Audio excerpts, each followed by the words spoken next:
chosen one. What you endured was not chaos. It was choreography. It was never about drama, coincidence, or misunderstanding. It was a ritual, an ancient and deliberate attempt to shame you in front of those you trusted, to strip you of your identity without ever laying a hand on you. They masked it as concern. They disguised it as correction. But beneath the surface, it was a spiritual assassination, dressed in smiles. You weren't just excluded, you were offered. You weren't just betrayed, you were placed on an invisible altar by people who pretended to love you while quietly preparing your spiritual execution. And they didn't do it in the dark. They did it in public in slow motion, hoping you would break under the weight of humiliation. Their goal wasn't to destroy you in private, it was to disgrace you openly, strategically, and permanently. C.S. Lewis in the Screwtape Letters warns of such subtle malevolence. The safest road to hell is the gradual one. The gentle slope, soft underfoot, without sudden turnings, without milestones, without signposts. Their calculated ritual was this gentle slope, cloaked in smiles and concern, designed to lead you into spiritual paralysis, unnoticed. Your refusal to break under their shame reveals the divine armor of your discernment, a shield against their insidious plot. But they made one fatal mistake. They underestimated what it means to be chosen. They forgot that discernment is not just a gift, it is armor. They assumed your silence meant weakness, that your stillness meant defeat. They believed the performance would blind you, that you would lose your sense of reality and accept the shame as truth. But while they were busy acting, you were observing. While they plotted, you were listening. You were not paralyzed, you were perceiving. God was with you in the silence, downloading, understanding that no one else could see. You watched their scripts unfold before they even entered the scene. You felt the spiritual temperature shift long before the words were spoken. And as they built a stage to shame you, heaven positioned you to expose them without saying a word. What they meant for devastation, God repurposed for revelation. This wasn't the end of your story.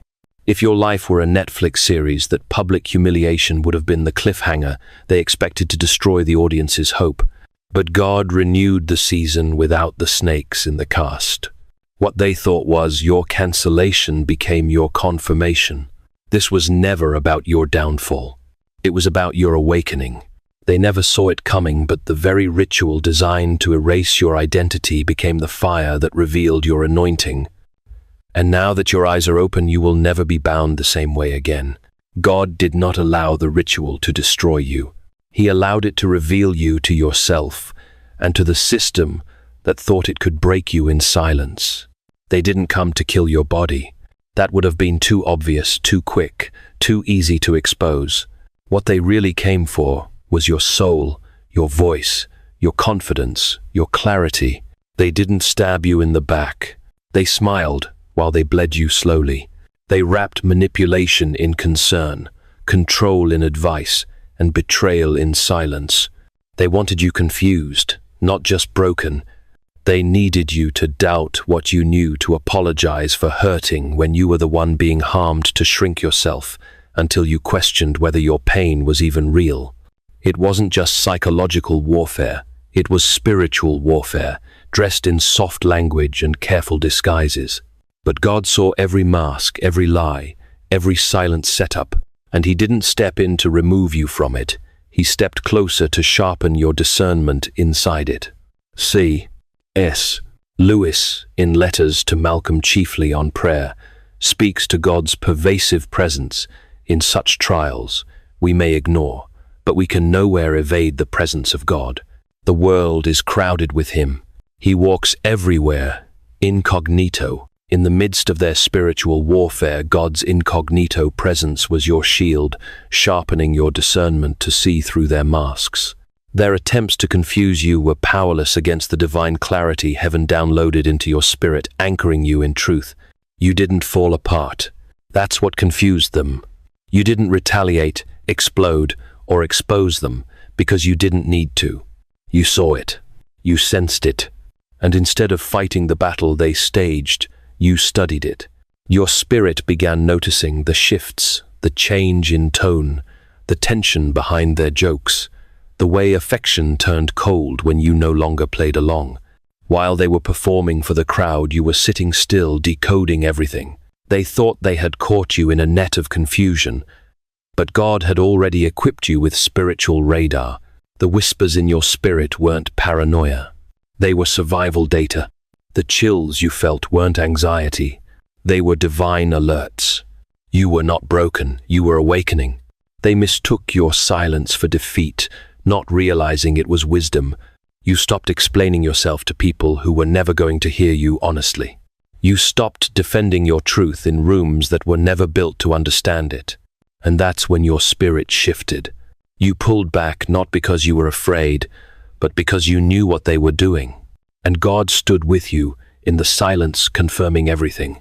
You didn't need evidence when your soul already knew the pattern. That's what protected you. Not anger, not revenge, but discernment. It was your weapon. It was your covering. It was your proof. What they failed to understand is that your awakening didn't make you bitter. It made you clean. You learned to see through the rituals. You recognized the script, and while they kept trying to manipulate your perception, God was restoring your vision. You stopped asking why, and started seeing who. You stopped justifying your instincts, and started trusting your spirit. And when that happened, the ritual broke. They had nothing left to feed on. Because what they wanted, your silence, your doubt, your surrender, died the moment you realized you didn't need to fight them. You only needed to see them clearly. They didn't choose you because you were fragile. They chose you because your presence was a threat to everything they had built in darkness. Your spirit was too clean. Your heart was too pure. You walked into rooms carrying truth without trying, and that truth made them uncomfortable. Not because you exposed it with your words, but because your very existence convicted their compromise. You didn't scream. You didn't condemn. But the integrity you carried made their false loyalty tremble. It wasn't your noise they feared, it was your light. You entered spaces where manipulation was normal, where deceit was a language, and control was dressed as care. And without even knowing it, you interrupted their agreements. You weren't trying to fix anyone. You weren't there to change the atmosphere. But your purity acted like a mirror, and when they looked at you, they saw what they were pretending not to be. You didn't come to threaten their authority, but the truth you carried silently unraveled the lies they depended on. That's why they had to twist the narrative. That's why they had to paint you as unstable, emotional, or the problem.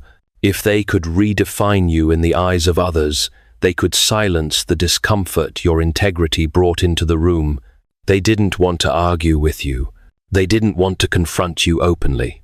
They only wanted to stain you just enough to discredit your presence, just enough to plant doubt around your name. Because if they could shift how others saw you, they could avoid being seen themselves. It was never about facts. It was about distortion. It wasn't about truth. It was about control. And they needed to flip the script before anyone else noticed what your spirit was silently revealing.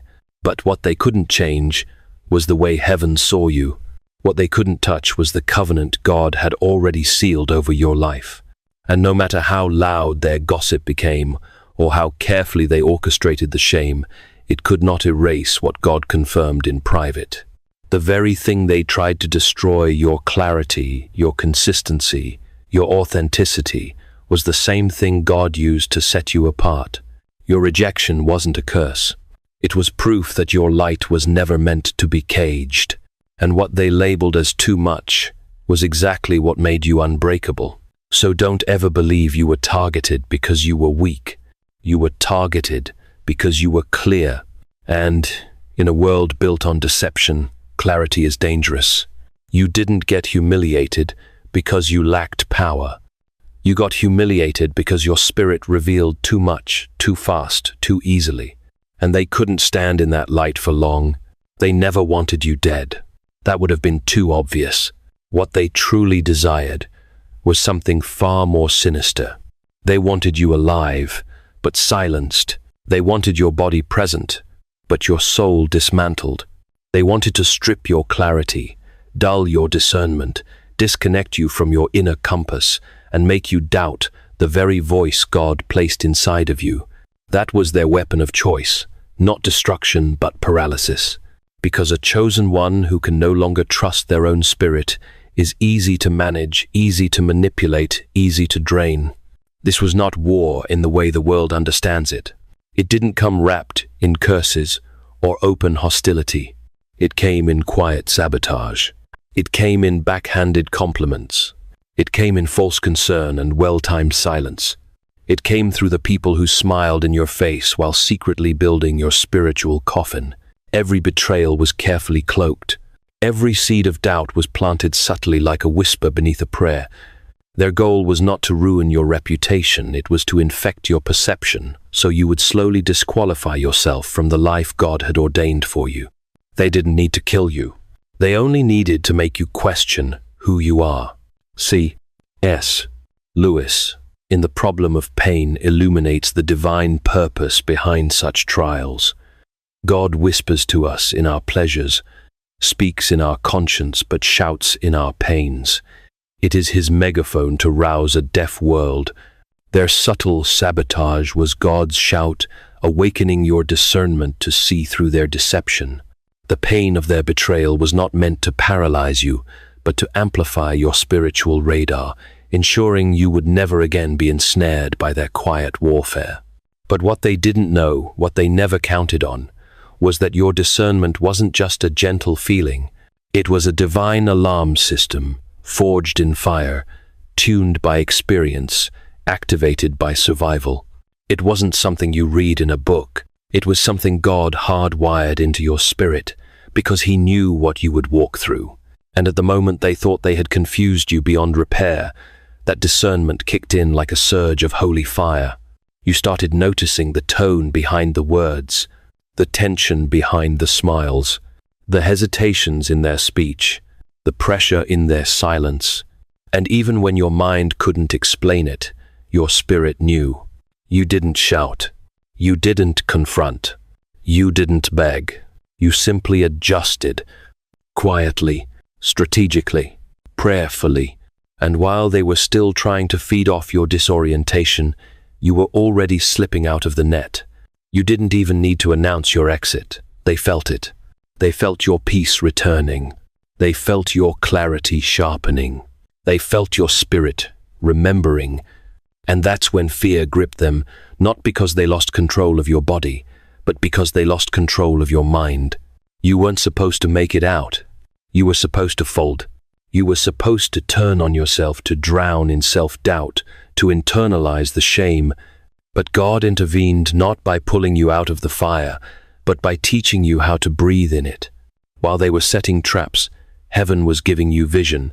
While they were sowing confusion, God was revealing patterns. While they were feeding the lie, God was anchoring you in truth. And now that you see they can't enslave you again, because once you discern the structure of a trap, you don't fall into it twice. Once you learn the rhythm of manipulation, you stop dancing to its music. You weren't just attacked, you were trained. And the paralysis they prayed for never came. You thought you were being rejected. You thought you were being cast out, abandoned, forgotten, disqualified. But God says you were being purified. What you mistook as punishment was actually precision. Heaven was conducting spiritual surgery, and every person who left you, every connection that fell apart, every silent betrayal that made you question your worth was part of a divine scan. You weren't being removed, you were being revealed, and what had to go, not because you were unworthy of love, but because what was attached to you couldn't walk with you into the next dimension.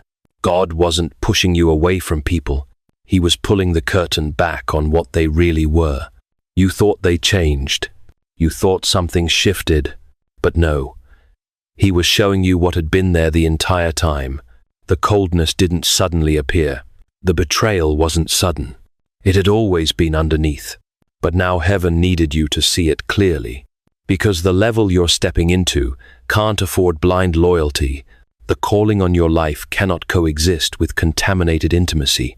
So God allowed the exposure to be loud, messy, public, painful.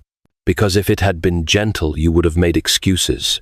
If it had been quiet, you would have stayed connected to illusions. And illusions are the enemy of purpose.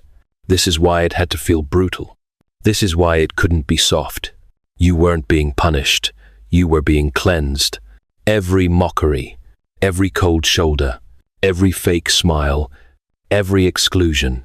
It felt like rejection, but it was extraction. God was extracting from your spirit every false bond, every hidden idol, every unclean agreement you made with the wrong people. In the name of love, loyalty, or history, you weren't losing relationships. You were losing permission to settle. You weren't losing opportunities. You were losing distractions disguised as destiny. In the moment, it felt like abandonment. But looking back, you see the divine fingerprint in every loss. You were being stripped, not of your identity, but of everything trying to cover it. The real you was being carved out from beneath the need to belong. And that carving hurt, but it created something unshakable: clarity. The kind of clarity that can't be manipulated, the kind of purity that can't be bribed, the kind of discernment that doesn't wait for evidence, it just knows. And now you carry something sacred, the memory of what it felt like to be exiled without cause, the weight of what it meant to be cut off because you wouldn't conform. But instead of bitterness, you carry understanding. And instead of guilt, you walk in grace. Because the rejection wasn't meant to break you.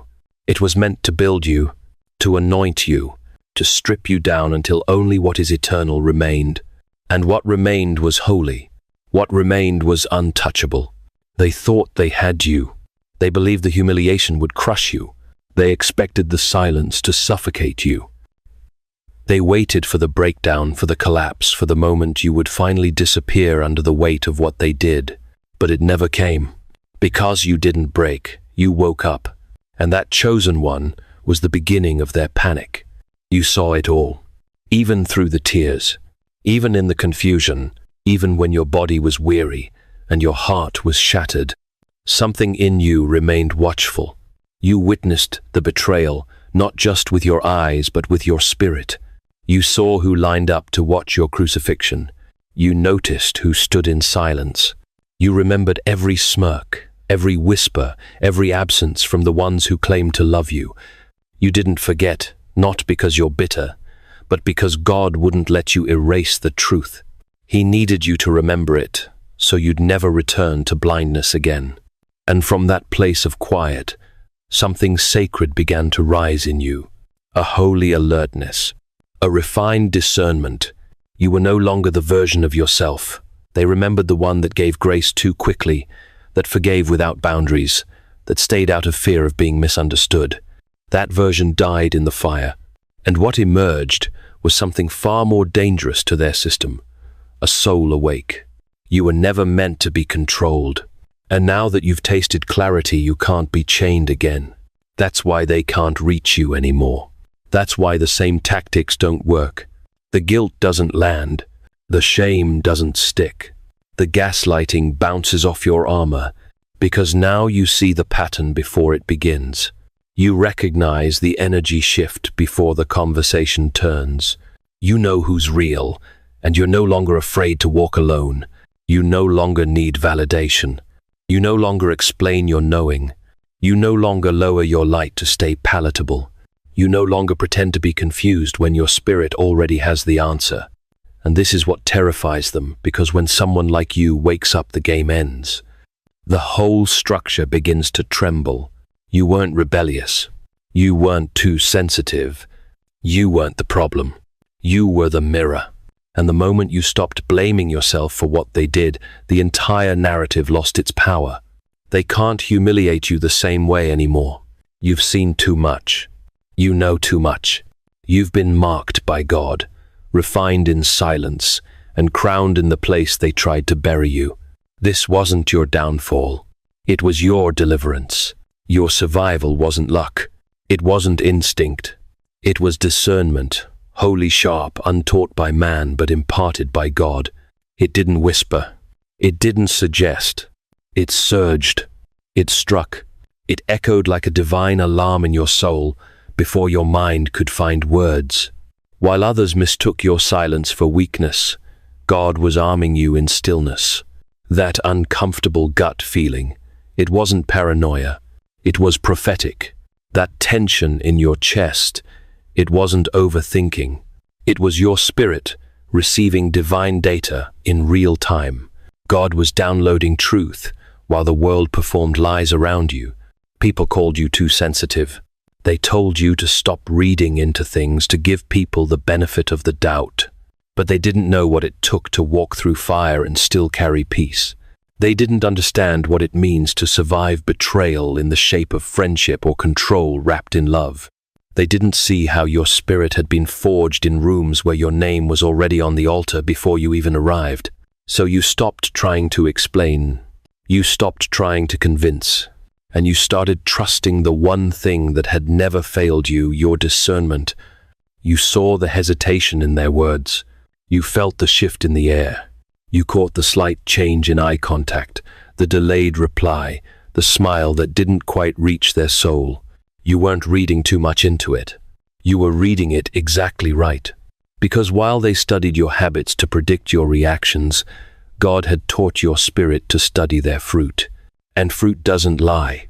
Discernment became your compass, your shield, your filter, your sword. It led you out of counterfeit friendships. It pulled you away from contracts made in manipulation. It warned you when the stage was set for betrayal. It saved you from cages wrapped in compliments and invitations dressed as traps. And now they don't understand how you moved just in time, how you exited the system they built for your destruction without screaming, without spectacle. But you know how. You moved when heaven told you to move. You didn't need confirmation from people. You didn't need proof in the natural. You had evidence in your spirit. And when that discernment said go, you left not in fear but in obedience. Discernment isn't decoration for the chosen. It's survival. It is the reason you're still standing. The reason their words didn't poison you. The reason their intentions didn't paralyze you. While they underestimated your instincts, they didn't realize your instincts were divine. That's why you're still here. Not because you're smarter, louder, or more experienced, but because God gave you insight that they couldn't manipulate. And now that you've learned to trust that holy radar, you'll never walk blind again. You didn't just escape their traps, you discerned your way out. And that chosen one is why you are unstoppable. You weren't just a victim of a chaotic betrayal. You were a witness to a machine, a spiritual system dressed in love, loyalty, and concern, but built to control, contain, and consume. You didn't merely survive the ritual. You saw it. You named it. You decoded it. While they thought they were humiliating you into silence, you were gathering evidence. While they moved in secrecy, you moved in revelation. And what they called discipline, you recognized as domination. What they called family, you saw as captivity. Their care came with strings. Their love had conditions. Their loyalty was a leash. But you didn't stay trapped in it. You traced the pattern. You followed the thread. And you saw what no one else was willing to see. It wasn't about one person or one act. It was about a system. A spiritual cartel of quiet manipulation where power was gained through guilt, shame, and control disguised as closeness. And your spirit, pure, untamed, uncorrupted, exposed it without ever raising your voice. That's why the attack became so intense. Because you weren't just enduring pain, you were unmasking a program. You were never supposed to see it. You were never supposed to survive it. But now that you have, you carry something they never wanted you to hold: the blueprint, the sacred map out of captivity.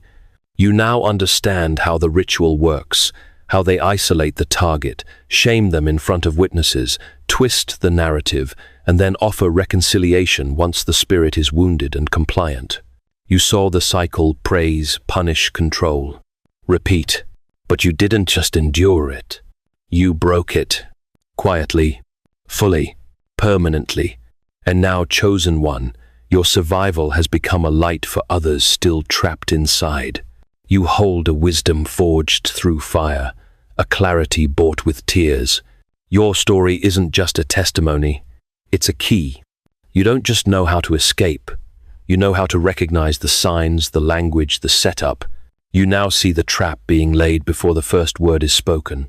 You hear the double meanings in conversations. You feel the manipulation before it fully forms. You can walk into a room and sense when someone is being sacrificed spiritually, and you won't stay silent. This is why you're dangerous now.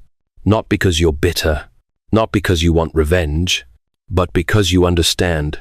And that understanding dismantles everything they tried to keep hidden.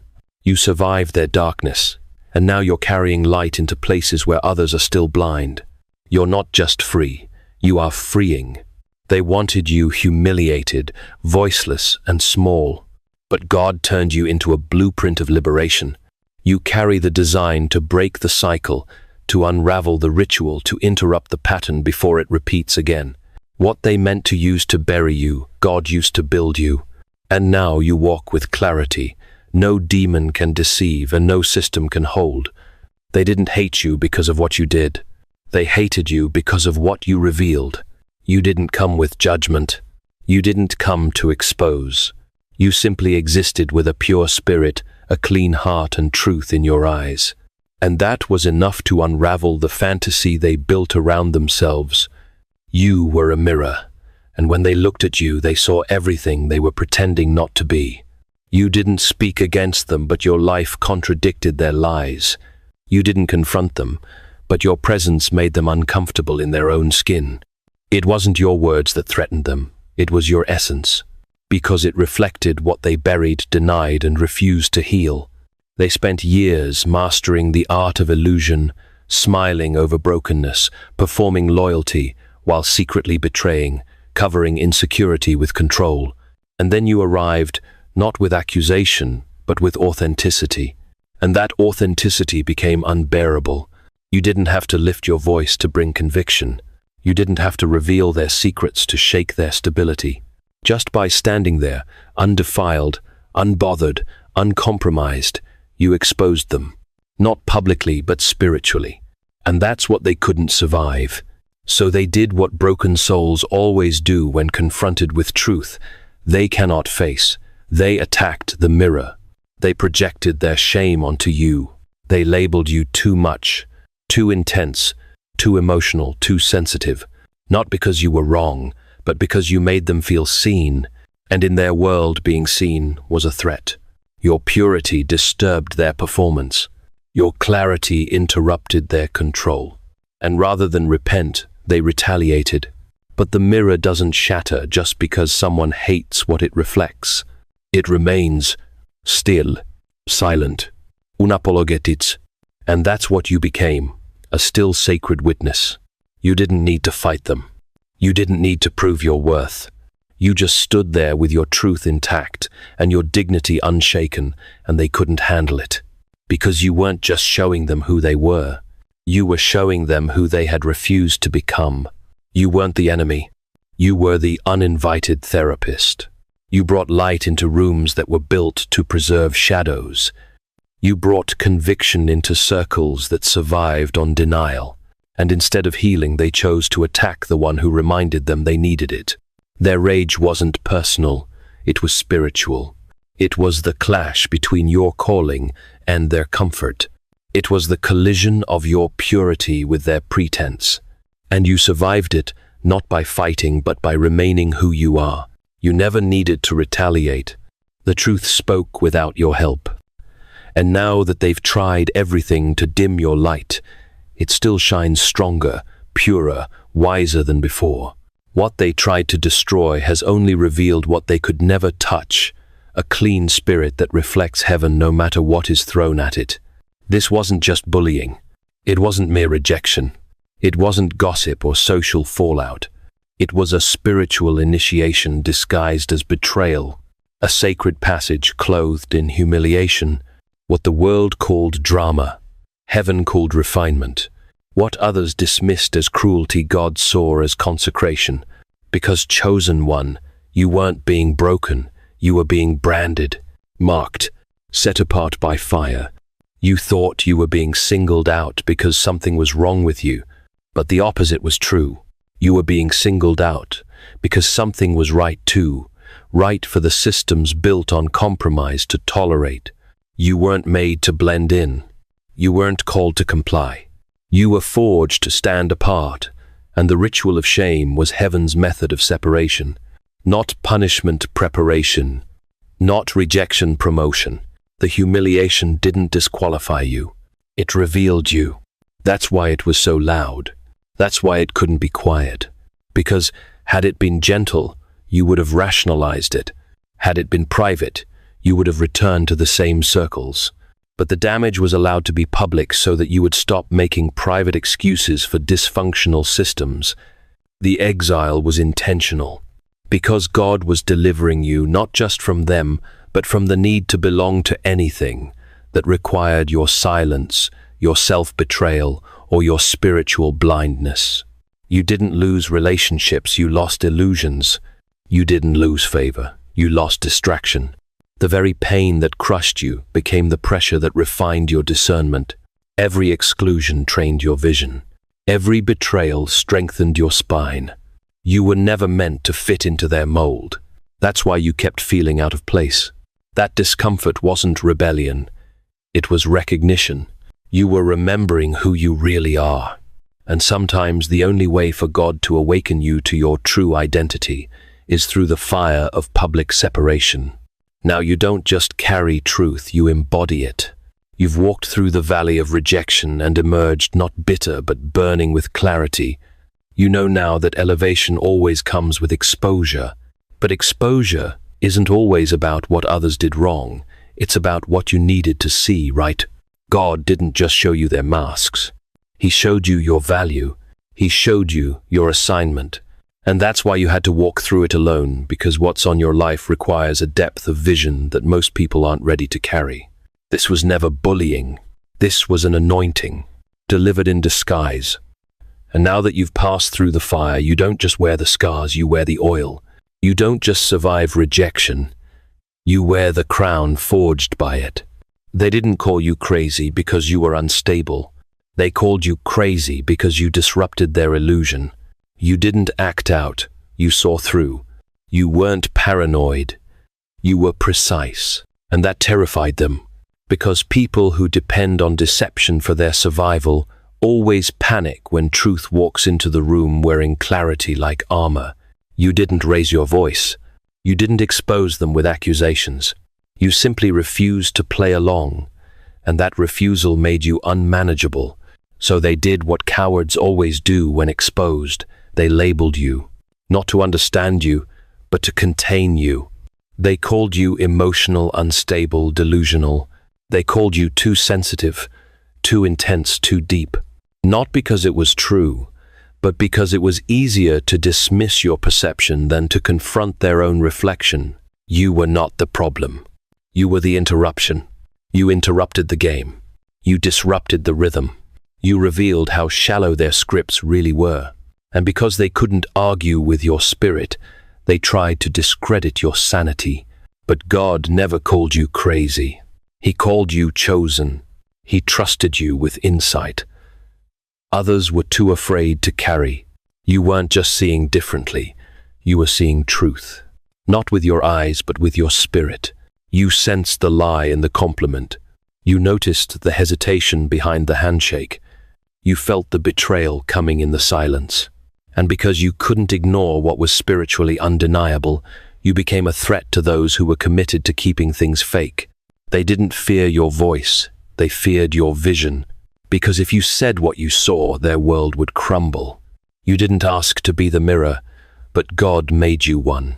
And they couldn't stand what you reflected. That's why their silence now screams louder than their words ever did. Their distance isn't indifference, it's fear. Because they know they can no longer control how others see you. They know the narrative is cracking. They sense the truth rising. And what once looked like your breakdown has now become your breakthrough. You were never unstable. You were unshakable. You weren't delusional. You were discerning. You weren't too much. You were just too real for people built on image and manipulation. You weren't cast aside because you were broken. You were cast aside because you refused to break the way they expected. And now the same labels they used to discredit you are unraveling in their hands. Because the one thing they never wanted to admit has become undeniable: you were right. And you were right the whole time. They thought your silence meant surrender. They mistook your restraint for weakness, your calm for confusion, your quiet for guilt. They assumed that because you didn't defend yourself, you didn't have a defense. Because you didn't strike back, you must have been struck down. But they couldn't have been more wrong. What they never understood is that your silence wasn't submission, it was strategy. You didn't need to scream to be heard. You didn't need to fight to be victorious. You were moving on divine time, not emotional impulse. God taught you to hold your peace. Not because you lacked words, but because the truth didn't need noise, it needed space. You observed. You collected data. You watched as masks slipped and facades crumbled. You stood in rooms where lies were being performed like theater, and instead of reacting, you took spiritual inventory. You remembered who switched up, who vanished when you were under fire, who stayed silent when lies were loud. And you said nothing, not because you were afraid, but because you knew truth doesn't beg to be believed. It reveals itself in time. While they worked overtime to craft a version of events that made you look unstable, rebellious, or ungrateful, you let your fruit speak. You let your consistency shine. You kept walking in integrity, kept serving in love, kept honoring the God who held your name in the courts of heaven, even when it was being dragged through the mud on earth. And slowly, surely, undeniably, the truth began to surface. You didn't lift a finger, and yet the curtain fell. The more they talked, the clearer it became who was driven by obsession and who was standing in stillness. That's the power of divine restraint. It exposes the lie without you ever having to touch it. God himself stepped in as your defender.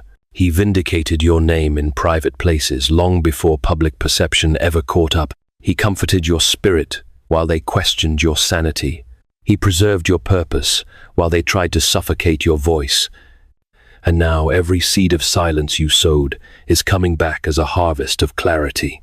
The truth is rising like light through fog, and the ones who were so sure of your guilt are starting to ask questions they once refused to entertain. They thought you were powerless because you didn't retaliate, but your restraint was your roar. Your refusal to stoop to their level revealed how far above it you already were. And now, while they scramble to maintain the illusion, you walk in quiet authority, unchained, unbothered, undeniable. Because when God is your witness, you don't have to argue with lies. You just keep walking, and the truth walks with you. You didn't just walk through the fire, you documented it. You didn't just survive their ritual, you decoded it. While they were busy trying to dismantle your spirit, you were watching the machinery of manipulation in motion. You saw how the cycle worked: isolate the target, break them publicly, twist their perception of themselves, then offer a counterfeit redemption that requires obedience in exchange for acceptance. It was never about healing, it was about control. But you, chosen one, refused to bow. You refused to give your silence as tribute. And in doing so, you broke their program. You saw how they weaponized concern, how they staged compassion while feeding the gossip, how they offered help with one hand while building a cage with the other. You recognized the smile that carried venom, the hug that hid a knife. You stopped calling it love when it came with fear. You stopped calling it loyalty when it required your silence. What they called correction, you discerned as spiritual sedation. And the moment you stopped second-guessing yourself, the entire structure began to crack. Now you carry something far more powerful than a testimony. You carry a blueprint, a detailed map of how false systems of spiritual control operate. You see the patterns in other people's stories. You hear the same language, the same tactics, the same setups. And because you've walked through it, you can walk others out. You don't just warn them, you lead them. You don't just speak, you break chains. Your clarity is their collapse. Your discernment is their exposure.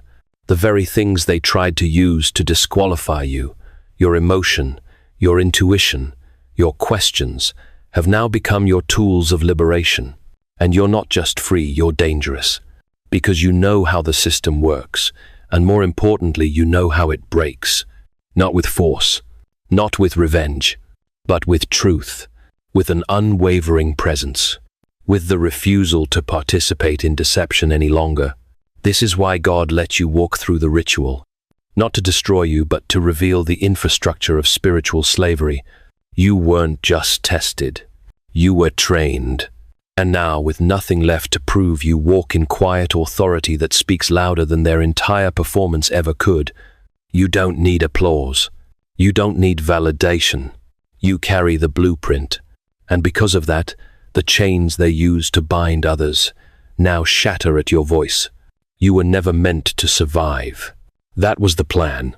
The ritual of humiliation was crafted not just to shame you, but to spiritually dismantle you. It was designed to be slow, silent, and surgical. They didn't want to destroy your body. They wanted to sever your connection to truth, to self, to God. They wanted you doubting your worth, questioning your sanity, disowning your own gift of discernment. It wasn't a storm, they intended it to be a burial. But something happened. They didn't expect. You didn't fold. You rose. You rose not by fighting, but by seeing. You awakened in the middle of the fire. You saw the patterns. You decoded the silence. You remembered who you were before they told you who to become. You stopped shrinking. You stopped apologizing for bleeding when they were the ones holding the knife. You stopped defending yourself to people committed to misunderstanding you.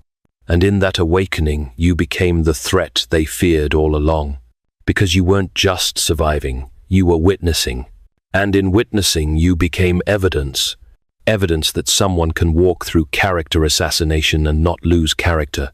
Evidence that a clean spirit can expose filth without ever speaking a word. Evidence that discernment is not suspicion, it is divine intelligence. You didn't need to retaliate. You didn't need revenge. You became proof that silence, when rooted in clarity, is louder than slander. And that terrified them. They needed to contain you, but they couldn't, because you were incorruptible. They tried to twist your light into pride, your insight into delusion, your peace into weakness, but it didn't hold. You weren't shaped by their opinion, you were refined by fire. And fire doesn't break gold, it reveals it. So now you walk differently, not out of bitterness, but with holy boldness. You don't chase approval anymore. You don't explain your gift to the spiritually blind. You don't lower your tone to make others comfortable in their shadows. You carry truth quietly, and it shakes the ground. You were never too much. You were just too pure for their games. And that's why you were chosen. When their private sabotage couldn't silence you, they escalated. They needed a spectacle. So they built a stage, not to tell the truth, but to twist it. Not to restore anything, but to destroy everything. They didn't want accountability. They wanted an audience. They dragged your name into spaces you never entered. They exaggerated your flaws, distorted your story, and carefully edited the narrative to make sure you looked like the villain. They hoped the shame would do what the silence couldn't break you in public, where it would hurt the most. But what they didn't realize was that the moment they moved from secrecy to spotlight, they exposed more than just their agenda. They exposed themselves. The stage became a trap, but not for you. It became a mirror. Every word spoken in spite, every accusation dripping in jealousy, every attempt to humiliate you in front of others revealed something they had tried desperately to keep hidden: their fear, their obsession, their need to control what they could never contain. While they were building a platform to shame you, heaven was turning that very platform into an altar of exposure, and you didn't even have to speak. Your silence became their undoing. Your dignity became your defense. People began to notice not just what they were saying, but how desperately they were saying it. They watched as you stood still while others unraveled. They saw the difference between someone walking in truth and those performing righteousness like a rehearsed script. You became a quiet disruption to their performance. And the louder they got, the more obvious the truth became. The public attack was never about truth. It was about volume. But when someone has to scream that loudly to make their case, it's because truth isn't on their side. The ones watching began to question, not you, but them. Why were they working so hard to destroy someone who wasn't even fighting back? Why were they so consumed with someone who had already walked away? And that's where divine reversal took hold. The spectacle didn't break you. It exposed them. What was meant to humiliate you only clarified your character. What was meant to destroy your credibility only confirmed your discernment. Their stage became your spotlight, not for applause but for quiet vindication. They didn't realize they weren't building a weapon, they were building a window. And now the mask is off, the audience is gone, and you're still standing, not because they spared you, but because God preserved you. They created the show, but heaven rewrote the ending. They threw you into depths you were never meant to survive. The humiliation wasn't just an attack, it was psychological warfare. It was spiritual suffocation, masked as disappointment, as silence, as betrayal. You were dropped into waters where others had drowned, left to sink beneath the weight of confusion, shame, and grief. But instead of dying there, you adapted. You learned to breathe where you weren't supposed to. You learned to think clearly under pressure. You learned to see patterns in the dark. And that's what they never expected. They thought the silence would swallow you. They thought the shame would make you self-destruct. But in that darkness, your discernment sharpened. You stopped trying to explain yourself to people committed to misunderstanding you. You stopped begging for clarity from those who fed you fog. And instead you grew gills. You became fluent in the language of energy, timing, motive. You became still and watchful, not because you were afraid, but because the Spirit of God was training you to perceive at levels most people will never reach. While they were hoping you'd break, you were building emotional intelligence. You learned how to spot manipulation before it formed a sentence. You learned how to feel deception in the pauses, in the posture, in the silence that said too much. What used to confuse you became obvious. What used to hurt you became data. Their tactics became your training ground. The betrayal became a syllabus, and every tear you cried in the dark became an offering on the altar of wisdom. And now you walk with a calm they can't explain. You carry peace that wasn't handed to you. It was earned in the fire. You don't fear conflict anymore because you recognize it as revelation. You don't panic in chaos because you were trained in deeper waters. You're not thrown by the shade, the stares, the silence, because you learned how to move through warfare without losing your voice or your mind. And the very waters they meant to drown you in have become your sanctuary. You don't fear the deep anymore. You are the deep. They called it love. They called it loyalty. They called it family. But what they wrapped in warmth was in truth a ritual of control. It wasn't care, they just needed access. It wasn't support, they needed submission. You were never meant to rise. You were being groomed for spiritual sacrifice. They used soft words to keep you small, used expectations to tame your voice, and called it protection while draining your light in slow daily increments. They masked manipulation with affection.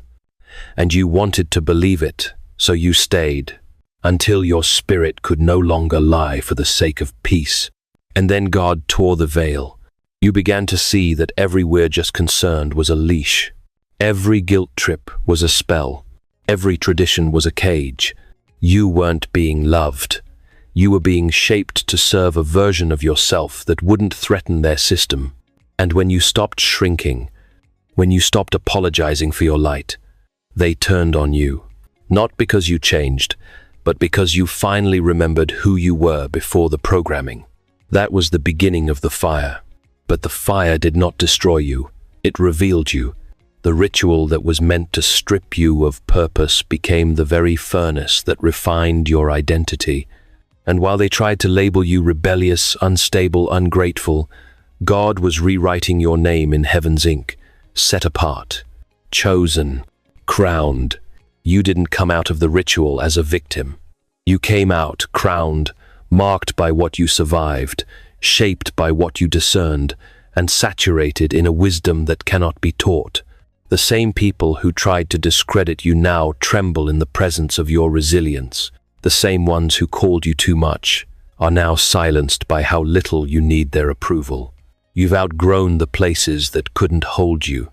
You've transcended the labels they assigned you. You've been elevated in the spirit, not through applause, but through obedience. Now you walk with a crown forged in fire, not made of gold, but of glory, not placed by man, but by the hand of God. And you wear it quietly, not to prove anything, but because heaven gave it to you when no one was watching. You've been consecrated through suffering. You've been anointed in the wilderness. You've become incorruptible, not because you're flawless, but because you're no longer for sale. You are the one who lived through the ritual and emerged whole. The one they couldn't contain, couldn't twist, couldn't erase.